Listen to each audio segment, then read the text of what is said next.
All right. All right.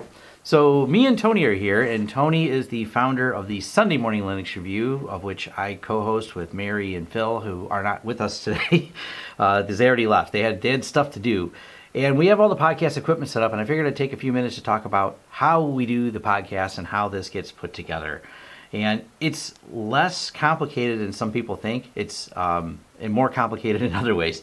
The first thing I can recommend for doing a podcast is content. Make sure we have good content. That's always the first rule of any of this, YouTube or all that. So you don't focus on the gear.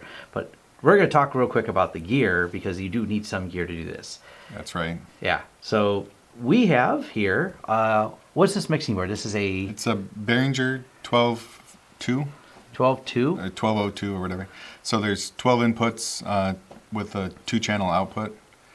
So it's 4 microphones, and then the rest are dual channel for 4 different like inputs or something else. Like we have input from our mixer board, or AKA Android phone. Yes. So expensive. Yeah, really expensive. No, it's this is probably like an 8 or 9 year old Android phone. It is. Yep. I think it's 9 years old now. Yeah, and what this is so we can have drops in there. So when we transition between the bits, we have our drops literally on an Android phone that's numerous years old with some sound recording bytes that we have on there. So it's easier than you think to edit. And this actually allows us to edit things faster, because a lot of things we have to think about is we spend a lot of time doing the show. We don't want to spend a lot of time producing the show after. So we use this to insert those drops so I don't have to like splice it later. So those of you who have listened already to Sunday Morning Linux Review, this is how all the audio inserts actually get done, unless we screw up and then I insert them later in post-editing. Right. Like when we have a laugh, we won't stop laughing. This is our code word. He puts his finger up. That means he's going to press the button, and it's going to put a drop in, and that means we should shut up. That's right. But sometimes we don't shut up. And then now the 4 mics is 4 XLR microphones. The other ones are like your standard phono jacks. I'll do a close up here of the board.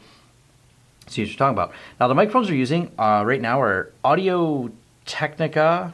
I think these were about $70 each. I know they were well under $100.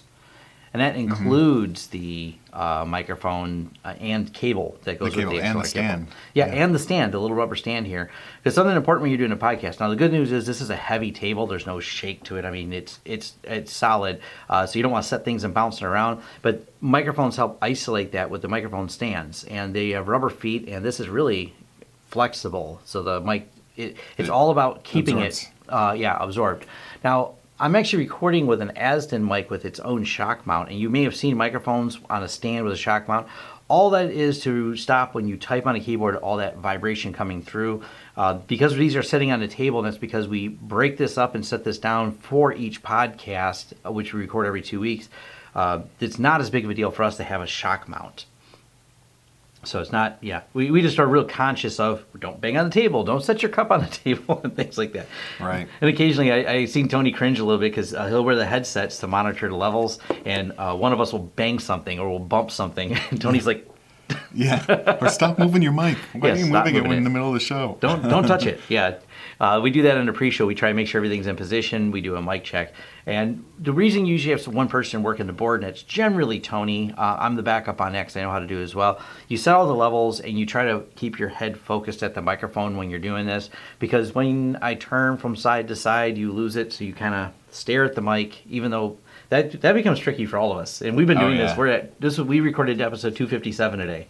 And occasionally I see Mary look away when she was doing something. I'm like, I already know, like there's gonna be a sound level drop when she did that. Exactly. Yeah, and that's what's hard. You know, with really any microphone that's stationary, when you start turning around and trying to look at other people, then it goes down. So the only way to do that is either have a lavalier or have one of those ear ones. The ear mouth ones. We've looked at those. We are still figuring out how to make all that work. This works really well for this setup. Has great dynamic range. And with a podcast, you want to have good... You don't want to go crazy on the gear. Like I said, we're not using anything that's thousands of dollars here. But you want to have decent gear, because if you don't have decent audio, it's a podcast. The only thing they have is the content and the audio. And if you have tons of hisses and noises and bumping in the microphone, you will drive your listeners nuts. So we care a lot about that, and that's that's something we try to make sure we're not doing. Kind of the final recording unit is the Zoom. This is a Zoom. Is it the H2N? H2N. You've had this for a long time. we had it for a while. We started looking around at different little individual recorders, and this one, it's a 2-channel input, or you can use the built-on microphones, and there's 4 microphones to do, or is it 6? Four microphones. 4 microphones to do surround sound. So it's possible to do surround sound, like if you have it sitting in the middle of the table and having a lot of people sitting around it. And we've done some live shows on site at the Linux conventions.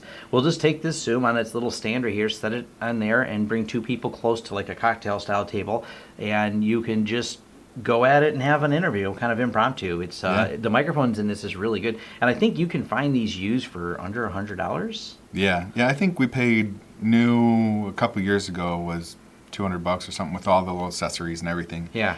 But what's also nice about it is there's a bunch of features in there that you can turn on, like compression and noise canceling and stuff. So it's not as easy as like running a YouTube Hangout where it all does it in the background for you. But you go through and figure out which settings there are. And I'm sure somebody's done a YouTube video of how to configure it right. Yeah.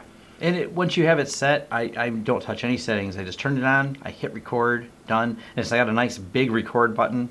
That's right. And it's got a red light. And occasionally we may have forgotten to press that. Yeah, as long as you remember to hit the button, then you're good. It records great. It does. Yeah. And back to the mixer board. So all of these other inputs besides doing, we have inputs and outputs, and these are like so we can get the drops in and the feed coming out of the mixer board. And you balance. Now, you see a lot of knobs on mixer boards. This one's got knobs. Some of them have a lot of sliders, but they're really not as daunting as you might think because they're really just setting the levels to make sure that they're there. We don't really pan any of us into any side. Some people will do that when they're in podcasts, like, okay, we'll put Tom on the right channel and Tony on the left channel. We blend them all to stereo, but that's all these knobs really do is set some of those little parameters. If you looked at most of them, they're mostly straight up and down. Other than the level, we kind of adjust that to the loudness of their voices. Mm-hmm. And this has compression, doesn't it? No, this one doesn't have compression, but it has an equalizer built in. It does have the equalizer. So if you always have like a hiss that's going on, you can turn down that frequency a little bit, and then that'll filter out most of the problems. Yep. And then So the most important thing is you want to have clean audio coming in first, so you don't have to do as much auto editing in the end. Yeah. I'm actually the one who does most of the post-production right now, so I've got it down to a very fast science. As long as all the inputs were good, no problem on the outputs. It makes it that much easier. Which is odd because when we were at the Microsoft event, they gave us the audio track and a audio plus video track. The audio track they gave us was really bad.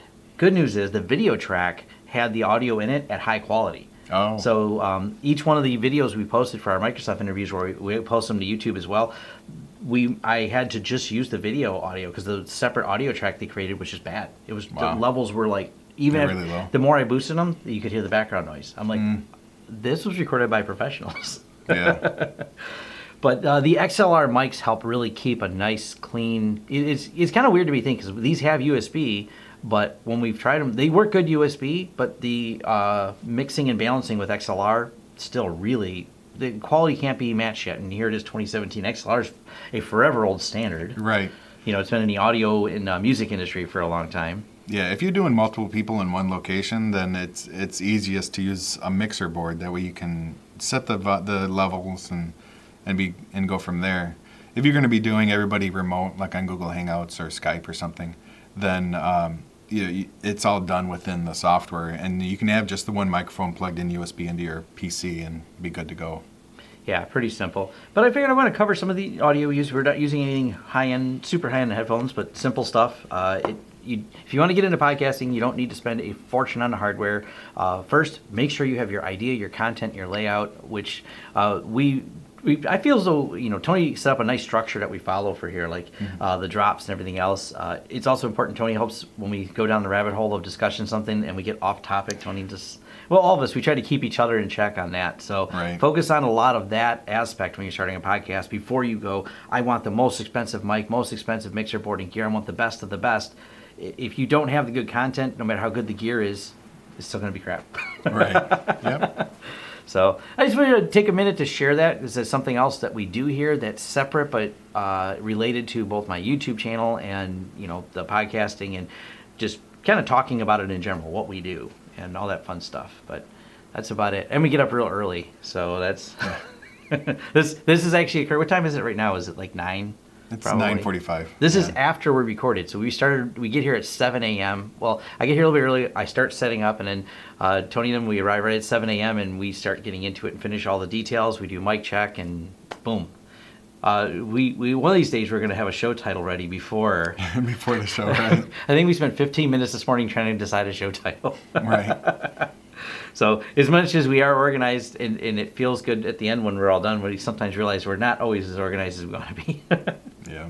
So, all right. Well, thanks for watching. Hopefully this was helpful. If you have more questions or want us to talk more about the podcast, put the comments below. If you want to know where to find us, that link will be in there. It's a Sunday Morning Linux Review or smlr.us, and you can hear all the fun episodes. And later today I'll have published episode 257. All right. Thanks. What do we call it? Oh, I forgot our episode. The bus factor. The bus factor. All right. Thanks, guys. Bye.